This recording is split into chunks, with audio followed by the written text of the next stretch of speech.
Call the Thursday, January 25th City Commission meeting to order.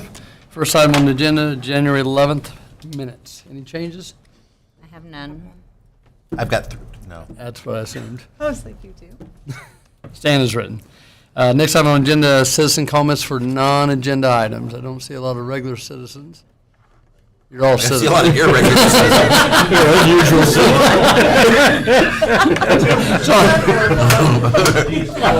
Sorry, I didn't mean that, guys. He did too. We don't have nothing on consent agenda, right?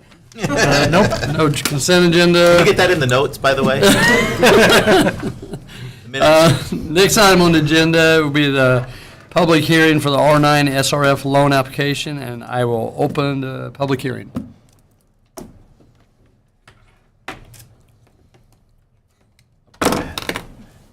Good evening, Commissioners. John Brown, the project manager for the R9. City staff is requesting that the Commission hold this public hearing and pass a resolution authorizing the city manager to submit a state revolving loan fund application as a means to finance costs related to the construction of the R9 well field and water transmission pipeline. In compliance with the Safe Drinking Water Act of 1974, the Environmental Protection Agency provides grant money to the state of Kansas for the operation of the Kansas Public Water Supply Loan Fund to assist public water supply systems in financing the cost of eligible water infrastructure projects through the State Revolving Fund, commonly referred to as SRF. That is the same source as the city used to finance the recent wastewater treatment upgrades at the Chitola Creek Water Reclamation Facility. Now that you know all the acronyms, there will be a test later. In July 2023, projects to construct the R9 well field and pipeline were added to the KDHE 2024 intended use plan, allowing the city of Hayes to apply for low interest loans up to the total project estimated cost of $135 million at that time. The SRF loan application includes several requirements. One is which is to hold a public hearing regarding the proposed loan application.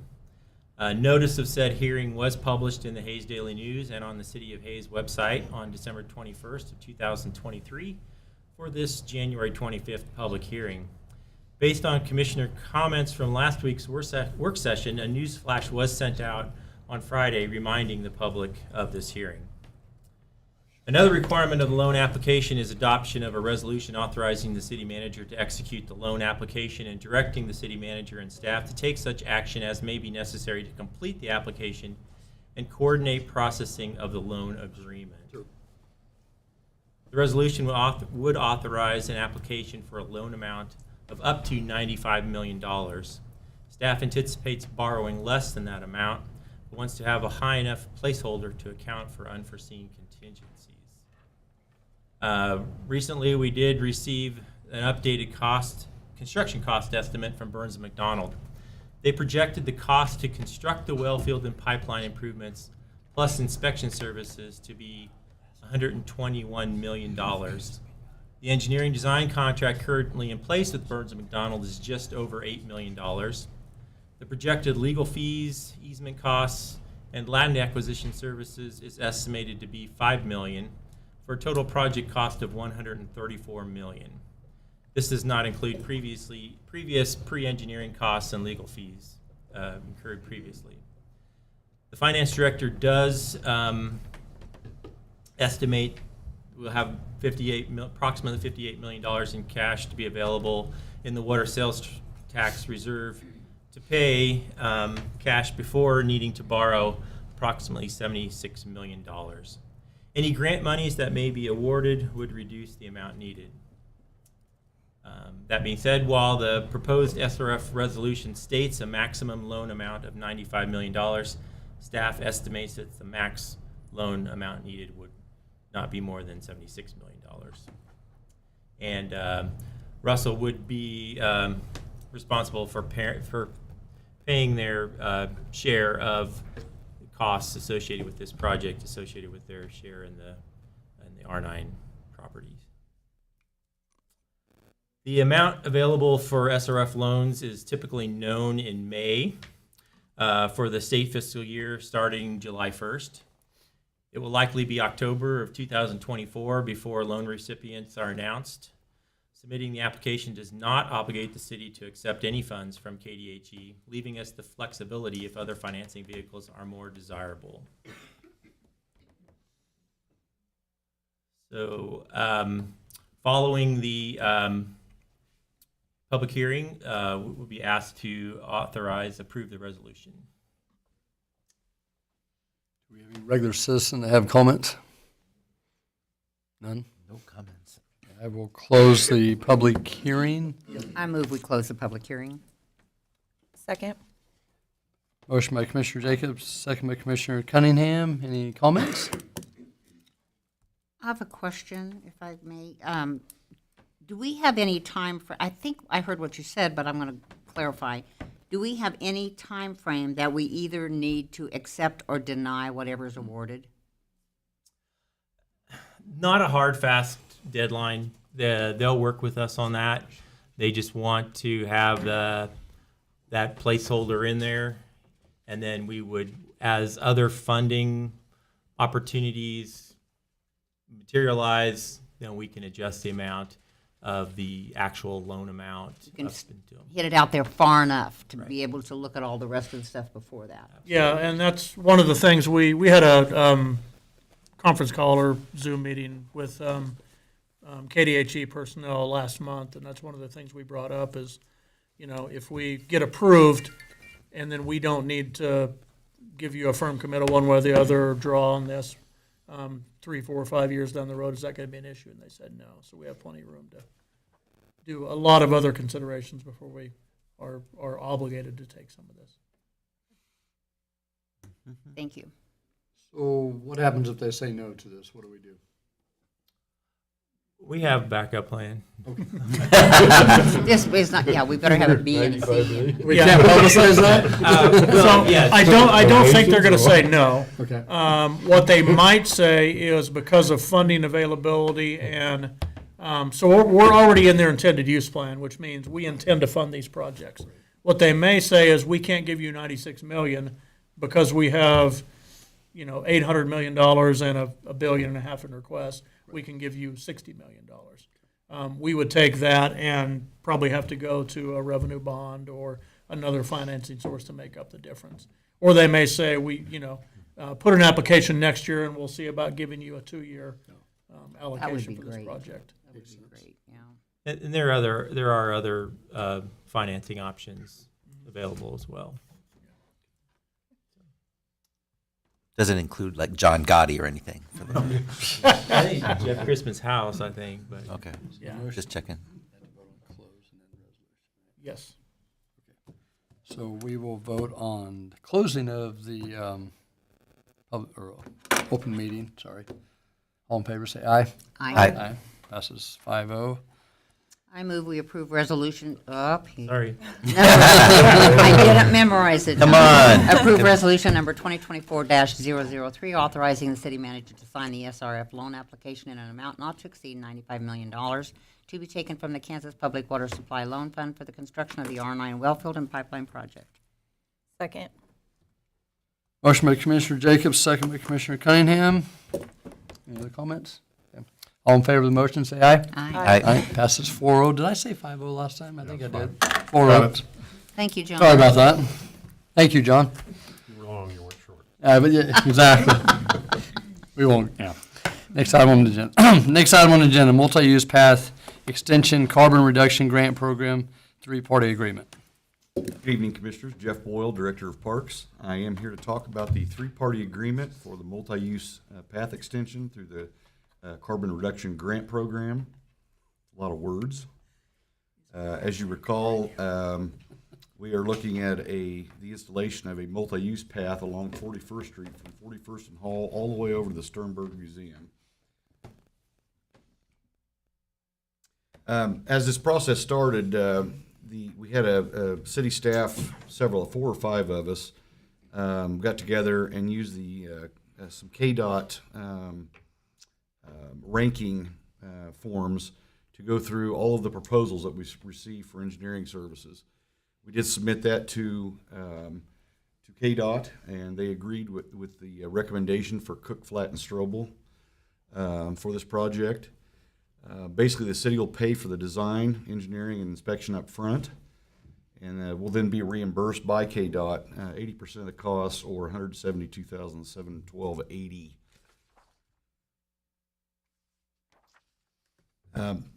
It just as a reminder, the state of Kansas did reserve $1.5 million, just over $1.5 million for this project. The city of Hayes earmarked $500,000 in the special park budget to cover the our 20% plus some contingency. So the funding is there. And basically the three-party agreement is it's just an agreement to formalize what KDOT is agreeing to, what the city's agreeing to, and what Cook, Flat, and Strobel, hard to say, needs to do through the process here. So your options are to authorize the city manager to enter an agreement with KDOT and CFS Engineering for the preliminary engineering design services, direct staff otherwise, or do nothing. And our action requested is to authorize the city manager to do that.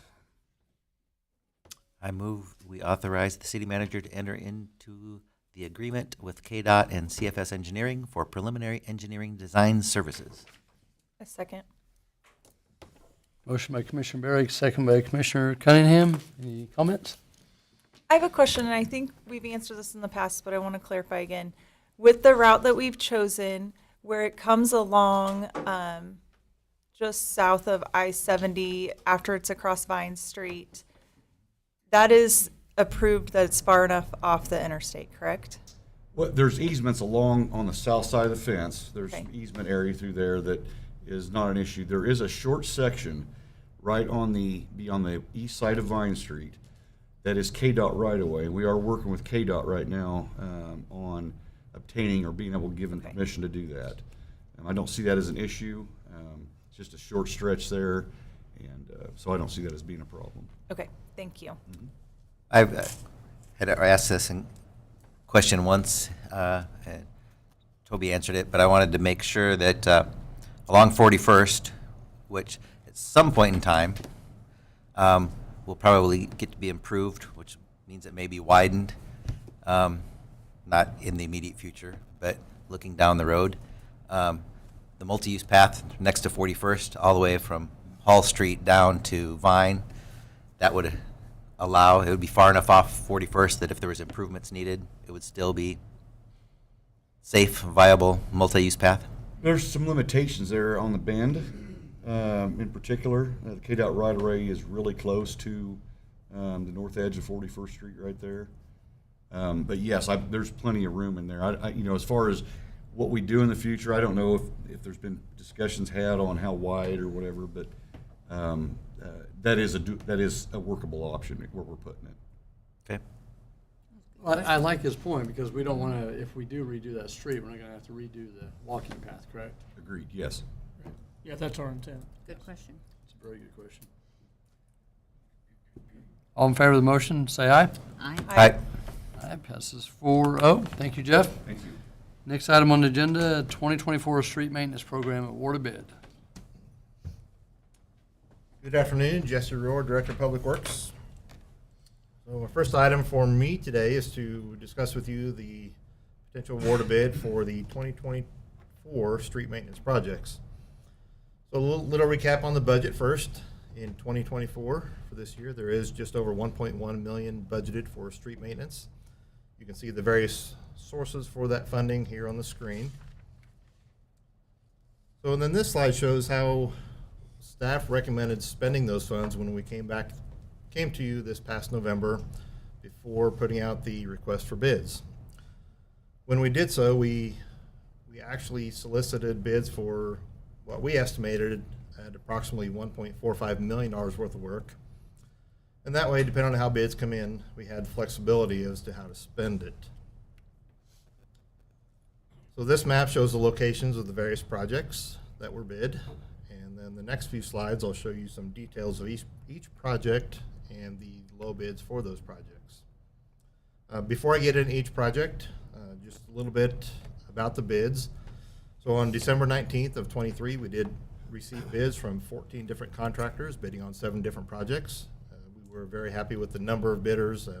We don't always sometimes get the number of bids we would like, but we were pleased. And the way we structured the bid documents was so that contractors could bid on one or more of the projects, depending on what type of work they do. So now a little breakdown of each project and the bids for each of those. So the first is microsurface. We've done microsurface in the past. It's a hard asphalt slurry that restores the driving surface on streets that aren't in too bad a condition. Helps prolong the life of streets, primarily asphalt, but then we also do some on some concrete streets as well that have some spalling. So we bid out microsurface. The low bid for microsurface was from Vance Brothers out of Kansas City. The base bid of $310,483.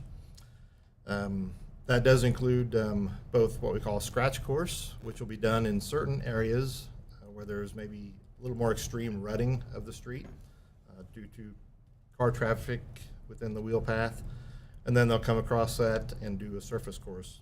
The streets we're focusing on is 13th Street from Milner to Anthony, and then we are planning on doing a section of Concrete Street on Elm between 19th and 23rd. We did have one other bid on this project, Pavement Management, which you can see the bid on screen here, came in quite a bit higher than Vance Brothers. Another one we do just about every year is polypatch.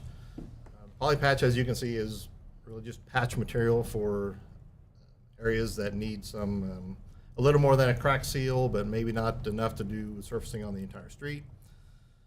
The low bid for polypatch was from Stripe and Seal of Hayes, and as you can see here, they came in at just under $40,000. We did not have any other bids for polypatch. That's very typical. We have one local contractor, Stripe and Seal, and it's a relatively small project. We don't generate enough within that project annually to get outside bidders, but Stripe Seal has done that work for us for 10 plus years here in Hayes.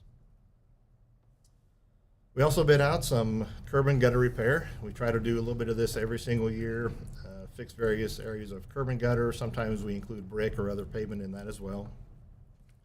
This year we tend on focusing on an area south of 8th and east of Elm Street, kind of in the highlighted area you see in the screen there.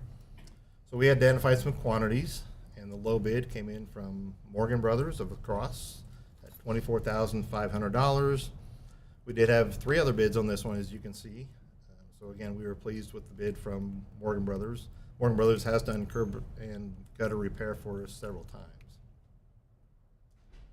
Every year we do try to do at least one concrete alley. We're quickly gaining on the concrete alleys that we have and getting them back into shape. So the one alley project we have identified for 2024 would be in the 200 block of East 8th, the East 200 block between 8th and 9th. There we go. Actually behind the co-op near the grain elevator there. And as you can see in the pictures here, the alley is deteriorated to a point that it needs reconstructed. We had several bidders on this project, and again, Morgan Brothers was low bid at $53,280. As you can see, we've had several other bids, relatively close bids on this one. Also, what we try to do annually is do what we call a major rehab project. We try to pick a block or a segment of street that we like to reconstruct, and this year that street was East 28th Street between Fort and Oak. So that'd be the street in front of Wilson School. Morgan Brothers was also the low bidder on this particular project. Came in just about $309,483. Again, this one also had several bids on here. Probably the one to note about this one is this one will have to be constructed during the time period that school is not in session. So we've worked with the school district on this one. They've known for months this project is coming, and we're shooting for that May 20th to about August 1st or so window. Could get into the first or second week of August, but definitely will have to be done before school. Jesse, on that there, you can't control, weather, but is there, on the time frame, is there quite a bit built in case we would have a rainy summer and they get delayed a week or so? we feel within that time frame they should easily be able to get it done. There's, that gives them almost between 10 and 12 weeks. I think if they get the good weather and get the right contractors on site, hopefully within an 8-week time period and get it done. But yeah, it's our goal. And we've had this conversation with the contractor, and they assured us that they would have no trouble getting it done within that time frame. So I Did they just say- feel like out of all these projects, that one there, we have no room for error, with school and stuff, so. right, agreed. And after award a bid, depending on how you award bids here today, it's our intention to have meetings, not just with this contract and this project, but all of them, follow-up meetings. And again, that'll be stressed. And like I said, there's really no option to not get it done. So When you had got the bids, did they have to put in the bid how long they thought the project would take? So they'd say, oh, this looks like a 5-week project, so you've got 12 weeks to get it done in? Or would they say, no, this is an 8 to 10-week project, and we're pressing it? they didn't have to tell us how long they think it would take, but they were made aware before they bid of the time frame they had to do the project. Okay. So one of the projects that's a little bit different for us, not often we do some bridge rehab. The Main Street Bridge over Big Creek is in need of some structural repairs. The bridge was actually constructed in 1935. There are required KDOT assessments on all 21 bridges within the city of Hayes. We do those assessments every 2 years, and the last couple assessments show some slight deficiencies in some of what's called the bearings underneath the bridge there. And so we've worked with an engineering firm who put together some design plans for us. We put that out to bid. That was completed in the fall of '23, and we opened the bids in December along with the other street projects. So the low bid for the bridge project came in from L&M Contractors of Great Bend. You can see here, again, I was really kind of surprised on this one to get the number of bids we did for it. It's really a specialty kind of project. We don't really have local contractors who do this sort of work. The project includes both a base project and an alternate project. And base bid for the structural repair came in at a little over $182,000. And then we bid an alternate for painting of the bridge at and it came in at $36,400 for a total combined project of $219,208. We have not worked with L&M Contractors locally in the past, but references from both the engineering firm and from others we talked to, such as the Barton County engineer. L&M is currently building a bridge for them in Great Bend currently, and they came highly recommended. So we have no issue working with L&M on this project as the low bidder. We're also going to do some pavement markings this year. As you can see in the pictures here of West 41st Street between Hall and 183 Bypass, the paint markings are in need of replacement. They were last applied in 2015 when that street was reconstructed. And not only are they beginning to fade, but there's no reflectivity, so nighttime visibility is quite difficult. We had just one bidder on the pavement markings, and that was from Heartland Traffic out of Kansas City. We are familiar with Heartland Traffic Services. They did the pavement markings this past June, June of 2023 on Canterbury from 13th to 27th, and the new roundabout at 27th and Canterbury as well. We're very pleased with the work they did on that project. This project wasn't bid out, but we will be including a special highway, a little bit of chip seal or scrub seal on some different areas. The areas we're going to focus on will be Frontier Park roads and the sports complex. It looks like a lot, but for a chip seal project, it's a relatively small amount. We are planning to work with Ellis County Public Works on that and do that project in-house. Our materials are estimated to cost about little under $36,000, and we'll do that during the summer months, again with Ellis County. Part of the special highway funds will also be allotted for the popular sidewalk reimbursement program again. As we typically do every year, we set aside $10,000 for that program annually. We have that earmarked again for 2024. And then finally, approximately $40,000 remains to augment the purchase of crack seal material, asphalt, concrete, or other materials for city staff to perform other in-house street maintenance. So again, here's the map showing all the project locations. And then here's kind of a summary of the various projects and the total cost of those projects. As you can see at the bottom in the red box there, there's a balance remaining of just over $43,000, which would allow us to do anything unforeseen. If we end up having some base work under one of the major projects, we'd have funds to do that. And just in case we need it, there is still a $50,000 contingency that's built into this fund as well for unforeseen items. Your options are to award contracts as recommended or provide other direction, and this would be the action requested. I move we authorize the city manager to enter contracts for construction as presented, all to be paid out of special highway budgeted projects, including the purchase of materials for in-house work for chip seal, asphalt, and concrete, as well as sidewalk rebates. Second. Motion by Commissioner Cunningham, second by Commissioner Barry. Questions? Oh, sorry, go ahead. No, go ahead. I have two questions. First one, on the 13th Street, the micro surface, do we have a time frame for completion on that? Before school. That'll also have to be during the summer. Okay. Our plan is to get that done before school starts, especially the portion from Canterbury East, but it's usually done during the hotter summer months. Okay, And so our goal would be to do that again between that May 20th and August timeframe.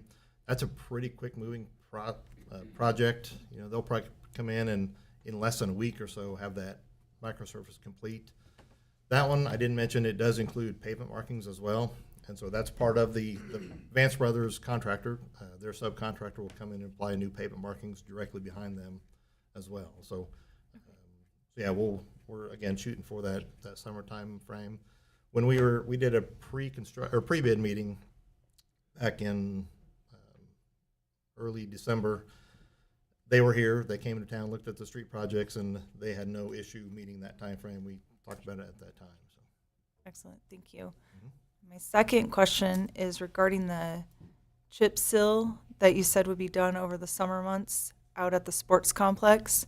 Do we see that interfering with any of the baseball tournaments that are held out there? I hope not. And again, that's a very fast project. It's probably likely be done in one day. Excellent. And so, again, we'll coordinate with Parks Department, with Hayes Rec, and make sure we don't interfere. You know, if we can catch a day or two window in there, we'll work on those days and get that done. So. Excellent, thank you. We had quite a discussion last week about this, but I'm going to bring it up again, and it's about reliability and performance with contractors. I want to ensure the citizens that we take this very seriously, and I have gotten very connected to it recently. It seems in the last, I've been on a commissioner now 6 years, the last 3 years maybe, we've had some issues on the street that were I considered significant. I've had shared with us the project review rating sheets. We do this on our contractors. I'm going to ask to see them from now on. I've not looked at them before, and not that you guys don't do a great job, but I might just get mad again. Can I jump in? Sure. So we only started doing that a couple years ago. Okay. So just with this fiscal year 2024, we decided to start, we feel like we now have enough history that we're going to include them with every project that comes with an award of bid. We're either going to put the contractor review sheets or add an acknowledgement that we don't have a relationship with that contractor to have Much a sheet. So you'll appreciated. see them every time moving forward. Much appreciated. The only other piece I would put on that is I want setting substantial liquidated damages in those contracts. I inquired about a couple that we had. To me, they didn't sound like a lot when I was thinking about what the percentage of profitability was on a job. That number didn't seem very big. Is that a discretionary item for us, so we can put any percent we want in? No, you can't put any percent you want. I can visit with Dawn in more detail about it, but liquidated damages have to be for actual cost incurred. And so we can see how high we can push that meter without somebody calling, You might have fewer bids too. Well, and that's a concern. That was going to be my next question. You know, you get into that situation, people say, oh, I'm not getting in that mess, so we'll leave it alone. But particularly the university, last year, we talked about that last week, and now the school up north, those two are serious, serious issues. And if they're, I want to trust them, and I want to have them do a good job this time, and I believe in Morgan Brothers. I think they've done some great work for us. They've had some areas that were difficult, but I just really want to find every way possible to hold them accountable, because it is a big mess when we can't do anything. Well, and I think what we can do is, we already do have a sliding scale for liquidated damages, but we can have a conversation with Jesse, Dawn, and we can see if there's any wiggle room for us to ramp it up, and we have those critical projects that deal with schools or businesses or something like that, or the major arterials, you know, to maybe ramp it up a little more to keep that incentive on the contractor to perform. And I appreciate that, and I guess I just want contractors as well as our citizens to know our eye is on the ball, and we understand what issues can happen, and we want to be sure that we do everything in our power. Now, there are going to be some situations we can't do anything about, but for the most part, we'll do everything we can. Thank you. I want to add on to that. Jesse, how long does it take to fill out one of those rating sheets? You have any clue? Maybe you don't. If you don't, that's fine. Minutes. I mean, So I guess two questions is, you know, we look at some of these and there's some pretty tough grades on there. So how do you guys decide to where, okay, there's no way we can, even though they're a low bid, that we can take this bid? I mean, do we have you have so many failing grades to where wouldn't recommend them again? I mean, I can see this and it doesn't look good, but what are we doing with it? right, you know, I mean, we don't have a metric built that would, you know, take all their past performance sheets and rate them and either put them in the yes, we'll award bid category or not. Right. But what it does, I mean, really the intent, and not that we couldn't get to that point that someday if we felt the need. I don't know that we need to. Our I'm just pain is asking. to really paint the picture over a period of time for Mhm. that, whatever contractors on their performance rating. And I think it becomes, as you can see in the ones in your packet, it becomes pretty easy to tell which ones kind of threw up a red flag and which ones didn't. Now, again, after that, it becomes a judgment call on staff and management and the commission to, you know, feel whether or not you think it's worthy, you know, maybe based on the individual project or the critical nature of any individual project as to whether to award it or not based on that. So what do we have in place going forward to, you know, we had some issues with this. They didn't have a formal, is that the right way to say that? Yeah, we've, it wasn't formally transmitted to the contractors, Okay. and Tom's putting a process in place now to where that's going to be sent, 2 signed copies in a return envelope, certified mail. Sign one and return it. That way we at least know they received it, and hopefully we have documentation they signed it and sent That's it back. great. More to your point about when do you know, and Jesse's comment about we haven't developed the scoring criteria for that yet. Right now, I'd say we've really only had one contractor we've gotten to this point yet, to where we've had these type of conversations. Right. There are other projects where you have an individual category that we may not be happy with, but it's not sort of embedded in every project, you know, for a consistent period of time, like with this contractor that we also know can do really good work. So I think the conversation the commission had last night and the conversation Tom and Jesse have had with this contractor is going to put them on notice that we expect change of things. Otherwise, this could be their last shot with us, and we may just make a recommendation not to. And I Not think- to award any more bids from them. And the reality is, as far as the commission is concerned, if we don't like, I mean, even if we don't like a performance, we can choose to spend more money on who the next No. highest bid is. I mean, that's really our choice. They can even make the recommendation to go for low bid, but if we don't like what we've seen in the past, we can make that choice. It's just nice to have clear definition why we don't like it, why we're not happy with it. You know, if we have in here like, this is what's happened the last 3 or 4, you know, issues, and we change it. I have full faith in Morgan Brothers. I think they'll do a great job, but we're looking at this. To me, it looks like a bad report card, and you know, if we're going to use it, truly use it, and I think we should. We should have some way of enforcing it. And go off that. So that's for my 2 cents. I mean, I think they're a great contract, and I have no issues with it. So, but yeah, it was very tough. Any other comments? I just had so you talked about the poly patch stripe and seal. Was the reason why we didn't look for other bids because of the low cost of it, or because of the type of project, and they're the only ones locally that do that? A little bit of both, and you know, we saw bids for that project just like we did all the projects, but they were the only bidder on that particular project. And like I said, knowing, you know, comparing unit cost to past projects, we know they're right there. We had no issue with thinking we were getting a high bid. You know, maybe thinking if they knew they were the only bidder, they could bid higher, but that definitely wasn't the case based on past projects and performance. So again, it's a small enough project to, you know, we're not going to get someone out of Sliner or Wichita or Kansas City to come in and do something like that. And we have had one other contractor bid us in that project in the past. I think it's just been one time, and they did fine as well, but they have bid at other times, but they've not been low bid. So again, no issues, no known issues with stripe and seal. So And you can confirm that the alternate painting for Sandy is going to be yellow on the bridge? if that's your order, that's what.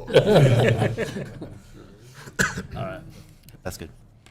All in favor of the motion, say aye. Aye. Aye. Passes 4-0. Thank you, Jesse.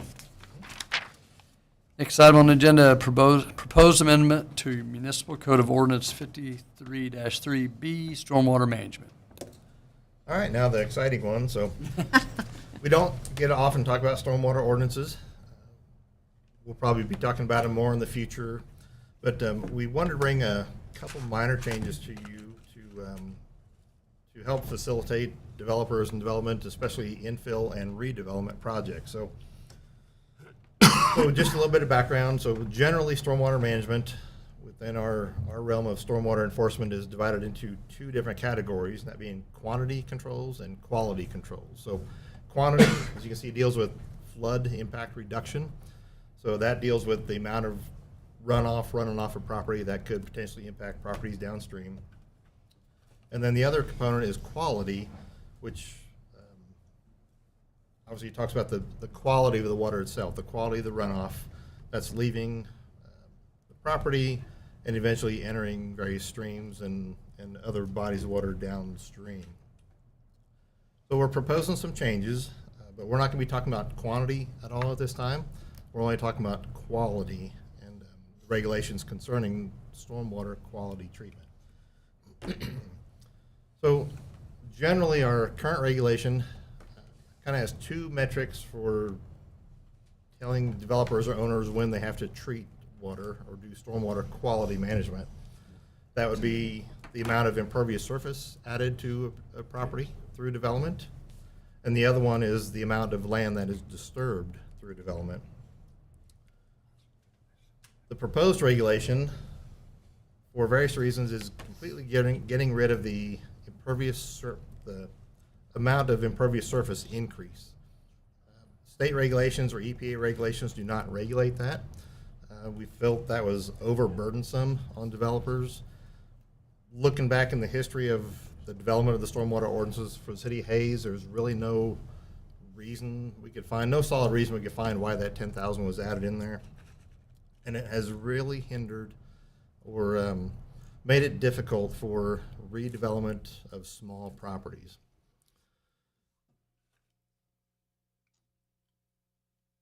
So the other way we're dealing with this, we're talking about the amount of property that's disturbed through development or redevelopment.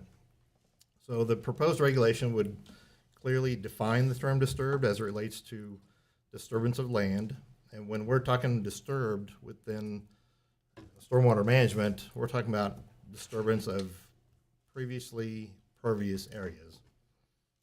I'll show some examples here in a minute that kind of talk about these. So actually, let me just get onto the examples here. So here's a site. This is at 37th and Vine, the site of the former Ambassador Hotel. Now has a section of 37th Street going through the middle of it, as you can kind of see in the image there. The property was demolished in 2017, and pretty much 100% of the property was impervious before it was demolished. Under the proposed regulation, we would not require this to do water quality treatment because of the amount of impervious surface that was previously on the property. So if they're coming in, it's over an acre in size, but since they're not disturbing an area more than 1 acre, an area of pervious area more than 1 acre, the water quality component would not kick in. Therefore, it's saving the developer from having to expend the funds through redevelopment to do that work. Jesse, can I interrupt you for 1 second? Sure. On that example, with these changes, would that still be the case with how that property sits now, since the Ambassador Hotel has been torn down? That is our intent of how we're defining disturbed, right? Okay. Okay. Thank you. So here's another example, and this is a vacant lot located at the corner of 13th and Oak, just east of the Brogdon car dealership. It's less than 1 acre, and currently it's completely pervious. It's basically a grass lot. The current regulation would require them to do storm water quality treatment, meaning they would have to solicit the services of a professional engineer to do a stormwater management plan to come up with the quality management controls needed by ordinance. If changed as proposed, the ordinance would not require water quality treatment if they were to either increase impervious surface by more than 10,000 square feet or disturb the property. So if you had an acre of property, as long as you didn't disturb more than one acre, the water quality component does not kick in. So that makes sense. I get tongue-tied talking about the water quality. And, Question, what would be the actual water quality issue of water falling on concrete versus on grass? what's the water quality issue? Yeah. So if it's, in theory, if it's a pervious lot, there's natural filtration, there's natural, say, cleaning of the water leaving the property. Whatever amount that actually goes into it. Right, and if it's a hard surface, then there's no, without any water quality controls on the property, there's no quality component before that water leaves that property, flows into the stormwater system, and then ends up in whatever nearest. Is it just dirt or things that are on the lot that cause the water quality issue? Or is it Right. dissolving the concrete and making it harder water that hit, I mean, what's the, No, it's just anything from your silt, your dirt, your silt, petroleum products that could be on a street or parking lot, any kind of contaminants that you could have that would otherwise not be running off the property if it were. otherwise that Not ours. petroleum stuff would go straight in the ground and then it would be groundwater, make it out into the Right. system. Okay. Your options would be to amend the regulations as recommended. If you have other suggestions, we sure take a look at those, or we can leave them as adopted. This would be the action requested. Isn't it a little worrisome that we might have other suggestions? I'd be worried. I would be I'd worried. excited to hear it. I wouldn't. I move we approve ordinance number 4045, amending Chapter 53 of the City of Hayes, Kansas Municipal Code by modifying Article 1, Section 53-3 regarding applicability. Second. Motion by Commissioner Jacobs, second by Commissioner Cunningham. So if this doesn't work out, it's Joe's fault? 100%. Oh, okay. And if it Well, works- now we know where that And if goes. it does work, it's Joe's fault, right? That's right. Okay. Oh, Joe, thank you. Great work on this. Any other questions? Yeah, it's just an interesting thought of how much, I mean, we talked a little bit about how much properties there actually in the city left that hasn't been disturbed that would actually fall under this issue.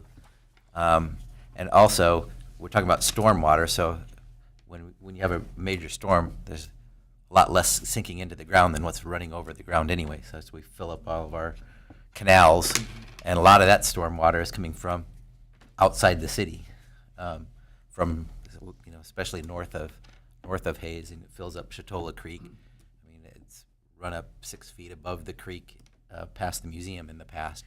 And that stuff, a lot of the water there's got, horse manure and straw and all kinds of stuff from further north, which is a water quality issue, but it has nothing to do with any rain landing on a concrete surface on 8th Street. But yet it's going to be running over those surfaces because it's stormwater. So I just question how much of an issue stormwater on any 10,000 square foot acre in the city where there's not very much left to develop anyway would actually affect anything versus what's coming from the storm water from outside the city limits anyway. I think a lot of this, it helps if somebody does want to develop. It helps the developer on their end.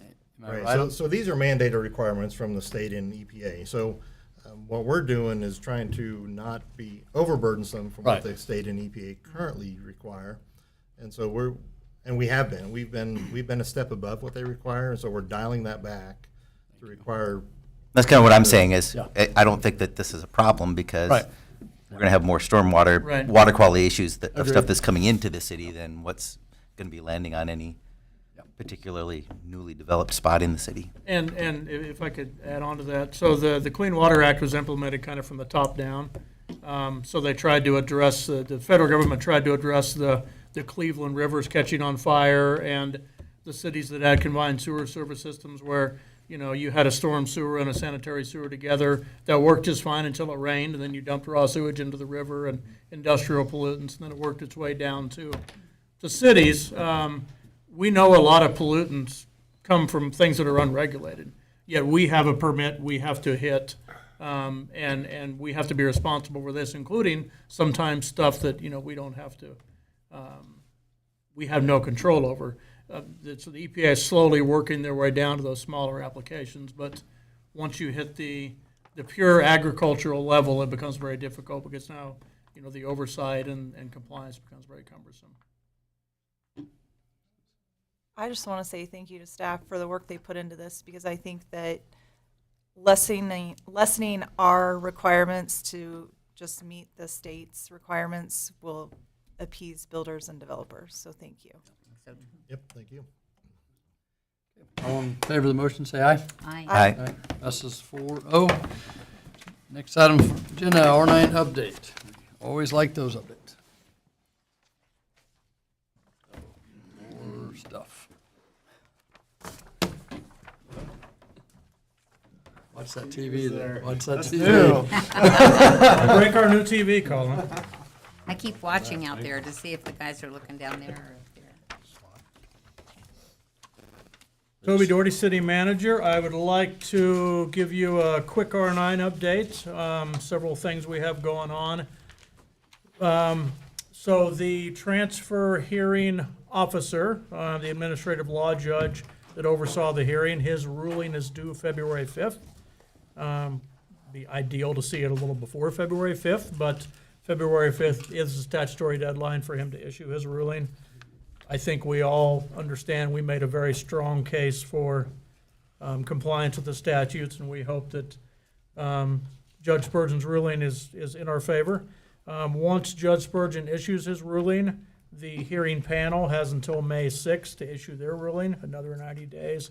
And again, we hope that Judge Spurgeon's ruling is rock solid enough that the hearing panel feels compelled to ratify his hearing, and then we can get moving on the actual project itself.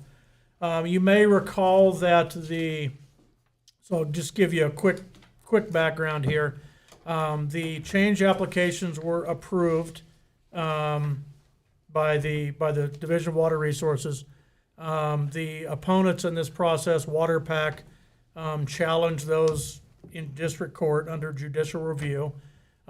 We won in judicial review. The state and the Division of Water Resources won. That's what actually started off the transfer hearing. WaterPack appealed that ruling. We counter-appealed to the Supreme Court. The Supreme Court agreed to hear the appeal. And during the opening brief, we raised the question of standing on whether WaterPack actually had standing to bring that suit forward. Don, did I get that correct? You did. Okay, thank you. So the standing question was sent back to Judge Gatterman, the judge that initially heard made the decision on the judicial review. And so in that process, WaterPack has filed their opening brief. Our reply brief is due January 29th. We just got a copy of it yesterday from the attorneys to review and start providing input. And then WaterPack has a reply brief if they want to. That would be due February 15th. After that, then it's up to Judge Gatterman to determine how he handles, whether he just rules on it or whether he has a hearing and rules on it. So we're kind of in the middle of that process. One of the reasons I'm here today is that WaterPack is continuing to make the same bogus and unsubstantiated arguments that they've been making basically since the beginning, that somehow Hayes and Russell are going to impair the neighbors to the R9 ranch. Basically, WaterPack continues to ignore the statutory protections we have as water right owners and somehow act like we should live under a different playbook. So this is a good example of their hypocrisy.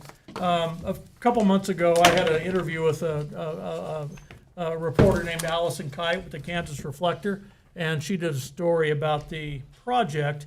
And the very last quote in the story I've highlighted below, and it's one of the WaterPack attorneys. And he said, I quote, "You're essentially stripping the aquifer and you're mining the aquifer underneath that ranch, much in the same way that Kansas has allowed the Okalala to be strip mined further west." Ms. Kite called me last week, and we had a pretty lengthy conversation. She was wanting an update on how the summer went, how the aquifer responded. And so I thought some of the things I shared with her would be worthy of sharing with you because I think it's worth a little more illustration. So we have monitoring wells all over the ranch. These are monitoring wells that we have had in place, have put in place, and that we will have in place once it's developed as a well field to comply with our change applications. So the monitoring wells that I've illustrated here are observation well 11A and observation well 11 ACP. Those are the two that are closest to the southeast border of the property and closest to our neighboring irrigators, not Riverside. So as you can see, and the font's kind of tiny, but I gave you guys handouts of this. As you can see, between February 21st of 21 and December of 23, 11A dropped 3.4 feet, and 11 ACP dropped 3.26 feet. Now, I don't think you need to be reminded that we decommissioned this property beginning in 2014, and the last pumping took place in 2017. So we haven't been pumping down there, but yet somehow the aquifer is going down. So the claim that we are going to cause any aquifer decline is just completely unsubstantiated. In fact, during the transfer hearing, the opponents made a big deal out of the fact that their experts said that after 51 years, that the aquifer at this area right here with these observation wells was going to drop 2.4 feet after 51 years of pumping. And that was a travesty compared to them. Meanwhile, them dropping at 3.26 evidently has no problem, or is not a problem to them. So on March 7th of 2023, last spring, the House Water Committee asked for a presentation from WaterPack. So the president, Pat Jansen, got up and gave a presentation.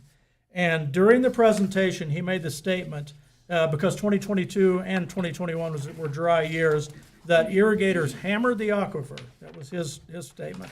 So this is what hammering the aquifer looks like in graphic form. This is a little busy. I'll explain it.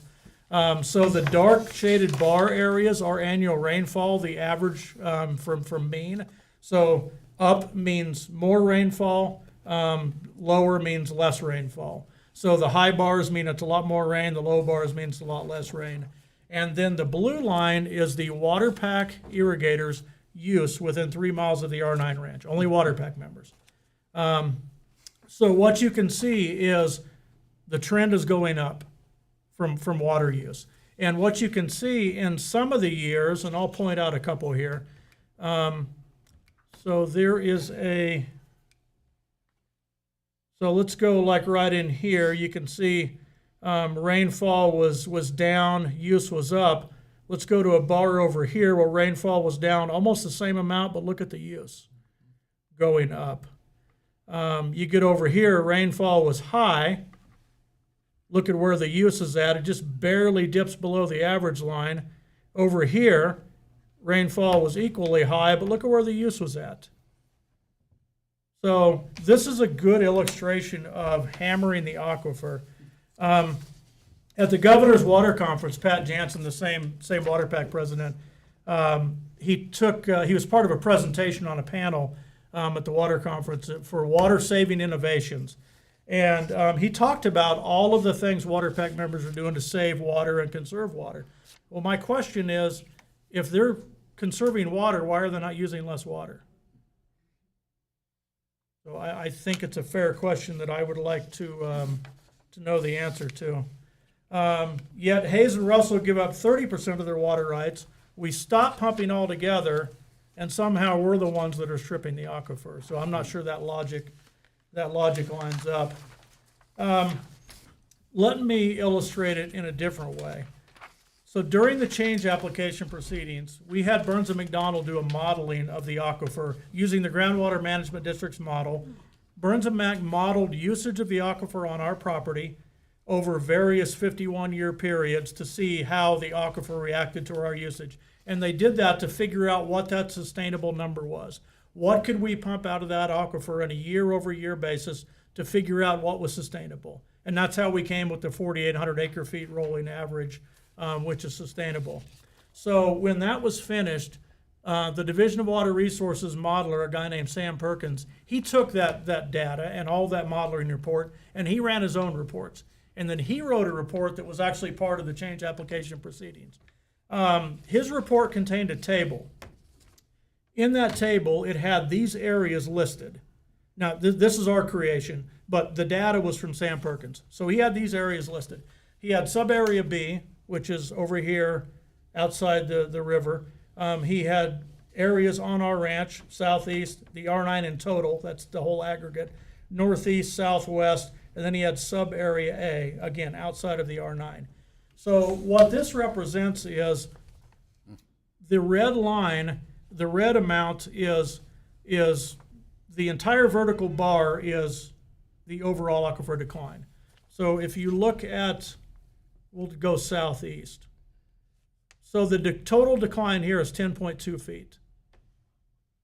Our pumping after 51 years at 4,800 acre foot, beginning year one and pumping that every year moving forward, which we're not doing, would result in 51 years in a 0.3 foot decline. This is what everybody else is going to cause on our property. Yet somehow we're mining that aquifer. Here's a better visualization of that. So this is the same one I was talking about. 51 years is going to be 10.2 feet. We are dropping at 0.3 feet. Over here, just outside of our property, I'll go back. So that would be this area. 11.6 feet of drop. We cause 0.2 feet of drop. So I think the takeaway here is we have done our share. Hayes and Russell has done their share to ensure sustainability. We are not the cause of any substantial decline in the aquifer levels. And quite frankly, it's time for our neighbors to step up and do their part. So I recently had a discussion with Orrin Farrell, the GMD5 manager. Last year, the legislature passed House Bill 2279, which put in place some reporting requirements for all groundwater management districts.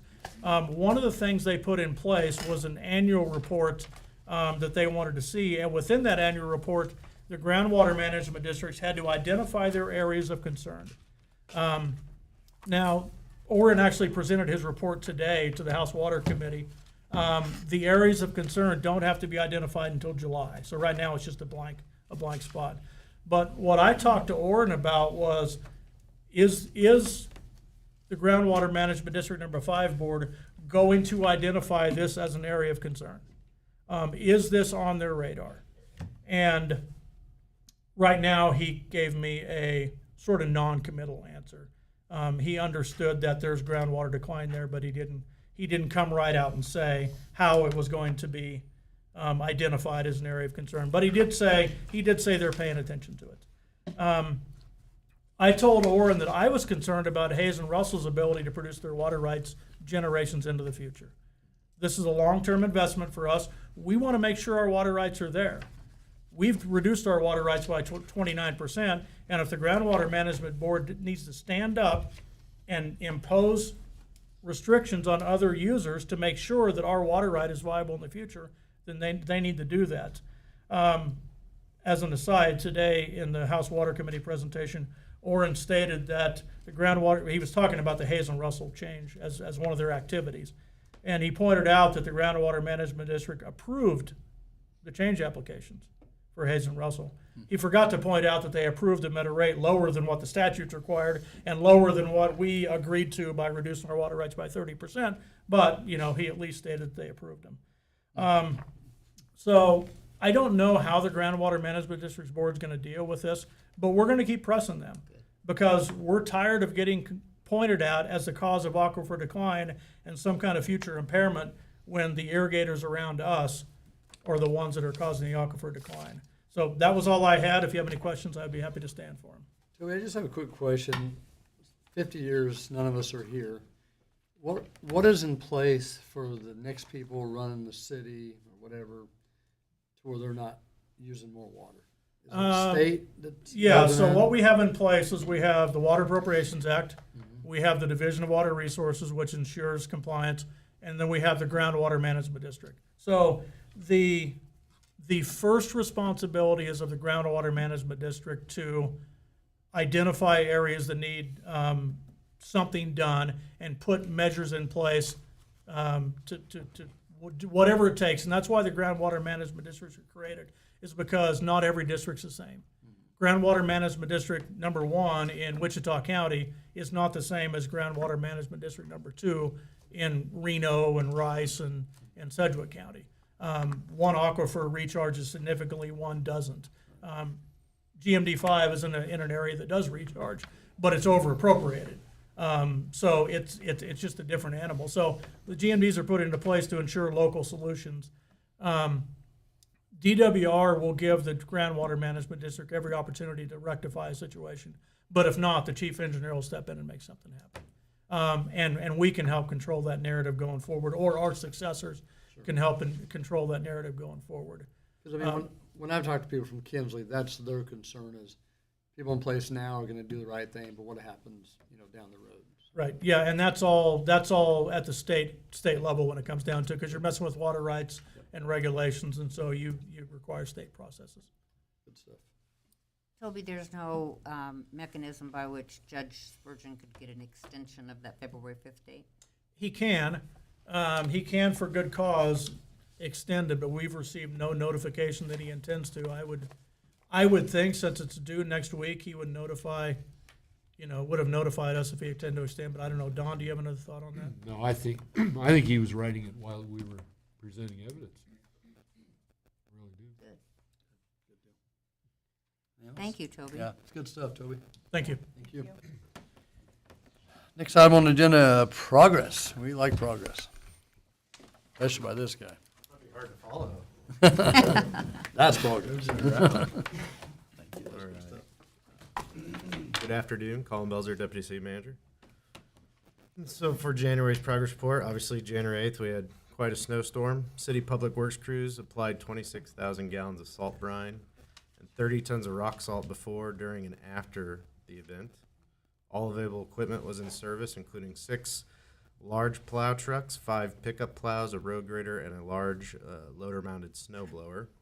More than 400 man-hours and 713 gallons of fuel was used by Public Works to get the streets in a passable condition.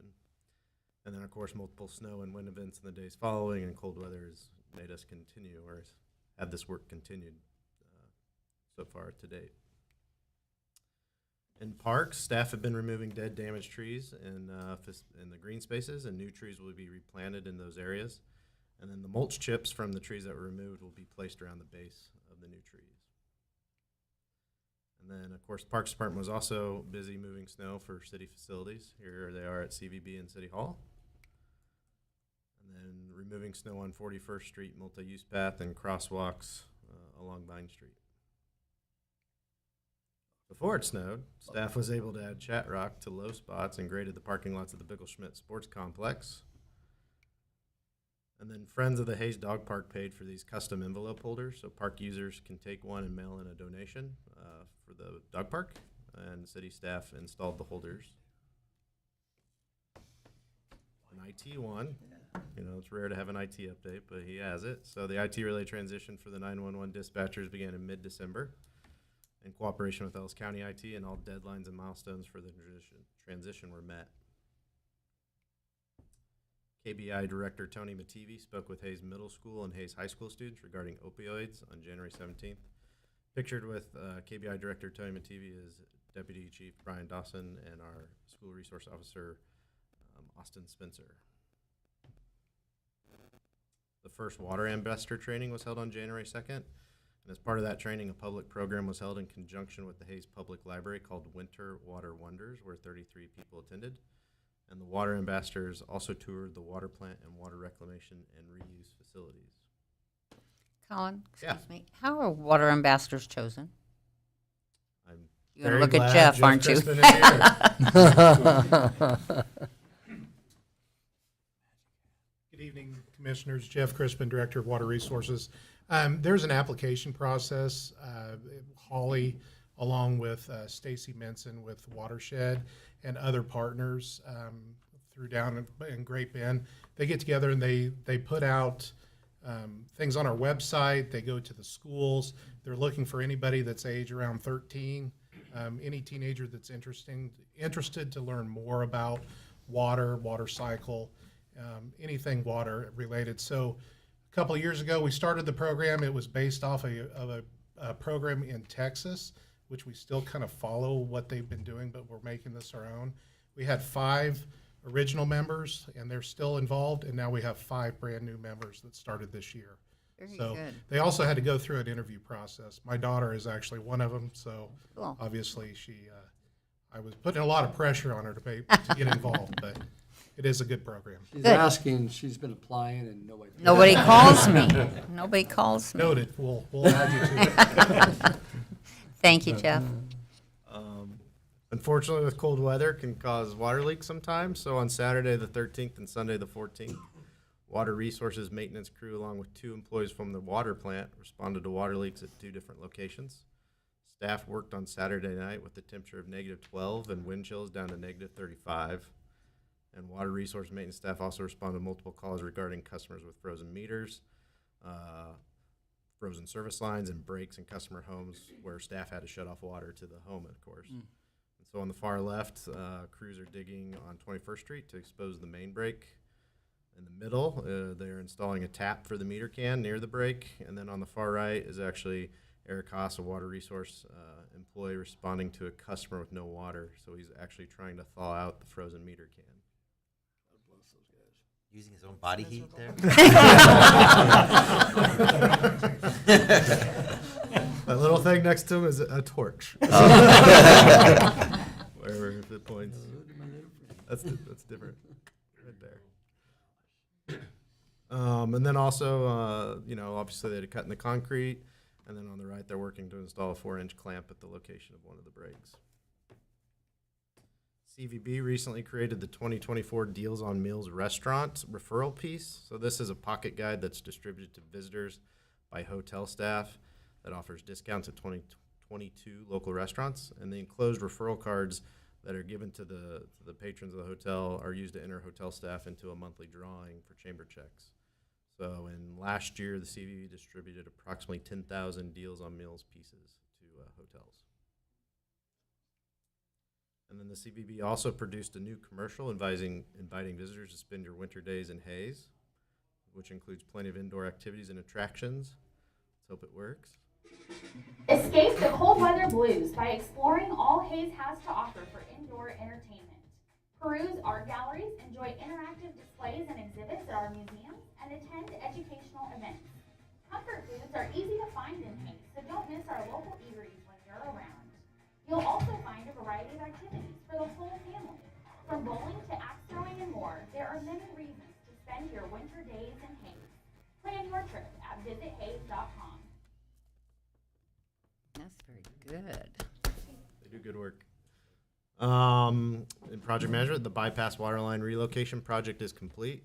NOAC Construction finished the north tie-in and the south cap and block last week. So overall, it was a successful project with minimal disruptions to residents and InterSys.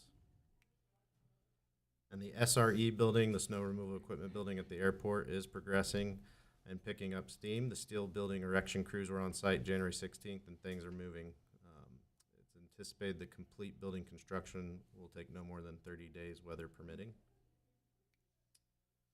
The multi-use path, we obviously have that three-party agreement on in the queue on working, with the other parties to sign it, but it's wrapping up for survey work. And now that that three-party agreement is closer to being finalized, the design phase can continue to move forward.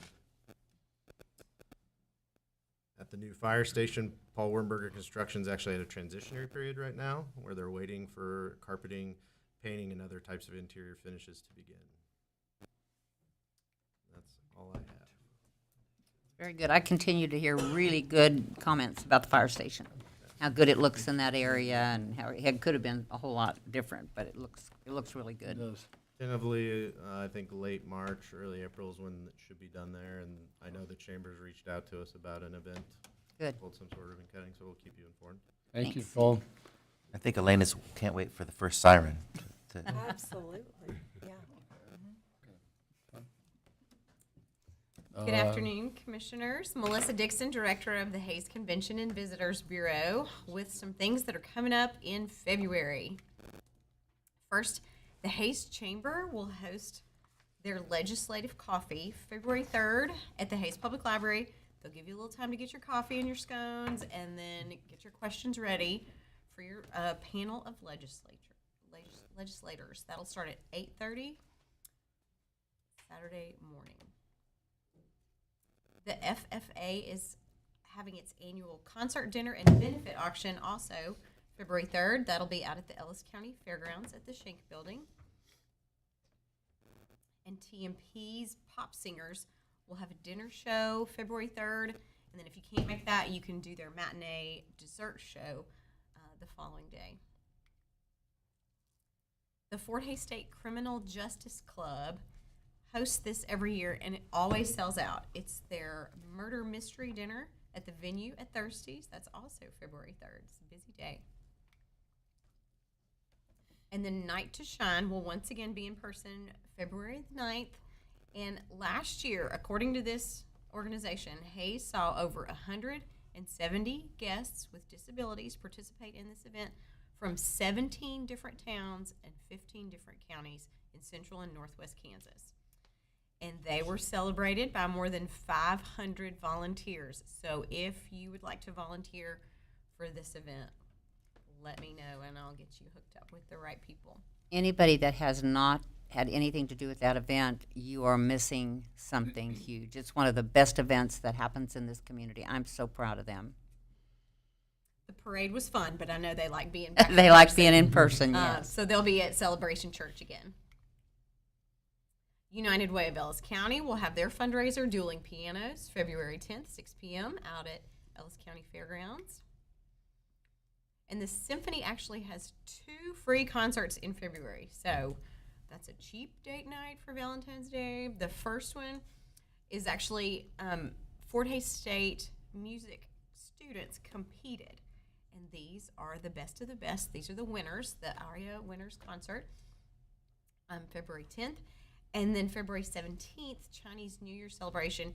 And they will actually have a visiting composer from Fort Hays State's partner university, CIAS University in China. Again, those are free, and they are Beach Schmidt Performing Arts Center at 7:30. The Fox Theater, we're excited to see another sold-out show February 15th, Cooper Allen. You can still get tickets for February 24th, Josh Malloy. The Fort Hays State Encore Series will present Sophia Philharmonic Orchestra. Not a free show, but it will be a fantastic show. This group is from Bulgaria.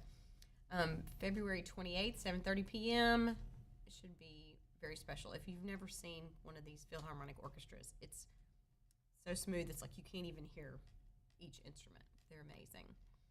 The Fort Hays State Department of Music and Theater presents Almost Maine, February 29th at the Felton Start Theater. And then the Chamber will host their 36th annual Ag Appreciation for anyone who is involved in the ag field. You get a free dinner February 29th out at Ellis County Fairgrounds. Tickets are available from sponsors, and the Chamber can help you find those. Fort Hays State Basketball will have four home games in February, another great indoor activity. And believe it or not, baseball is starting up in February as well. Maybe they'll get all the snow cleared off.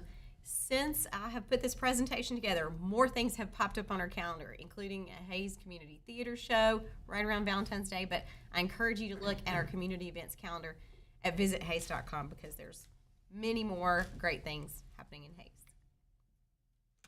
Thank you. Thank you, Melissa. Thank you. There's a bunch of things happening on February 29th. Do those things happen every 4 years? Yes, I got you. You're the only one. Commissioner Merrick, any other comments? Well, the biggest thing I think in February that everybody here should be invited to is there's a big party for my birthday on February 3rd because it's a big day. February 3rd is a big day, right? We heard you're hosting a big celebration. Hosting. Are you going to have cake? Absolutely. I like cake. Anyway, no, I think it's feeling a little bit more thawing out like a new year, so I'm enjoying it. Commissioner Cunningham? I don't have a lot tonight either. Look like some rain in the forecast, so yeah, maybe we'll get lucky. I got nothing. Go Tigers. They're playing at 5:30 and 7:30. Toby, I would like to ask for a future work session. And when I say this, it's not me bringing it up. People have asked me on 37th Street the possibility of it being a storm route. And I know on snow route. I know when we have a snow route, you have to remove parking. I don't know if that's even possible. But I've had a lot of people ask me this. And I guess I know what I'm opening myself up to, guys, so I know what you're going to do. Message me, email me. If you live on 37th and you think it's a bad idea, let me know. Like I said, I don't care. I drive that road, but it doesn't matter to me either way. But I've had a lot of people ask in the last week if that was something we could do. So if we could possibly look into that and see what people say and what your thoughts are and go from there. Yep, we'll have a discussion and then bring it forward. Yeah, I think it's a good question. Since the street goes through now, I'm not surprised anybody asks, but I will be surprised if they encourage it when they understand that their cars will have to be Right. removed every time it snows. And I'm not sure the people that have contacted me live on 37th, so that could be a whole yes. different, like I said, I just said I would ask, so that's kind of what I'd like to talk about in the future. We're adjourned.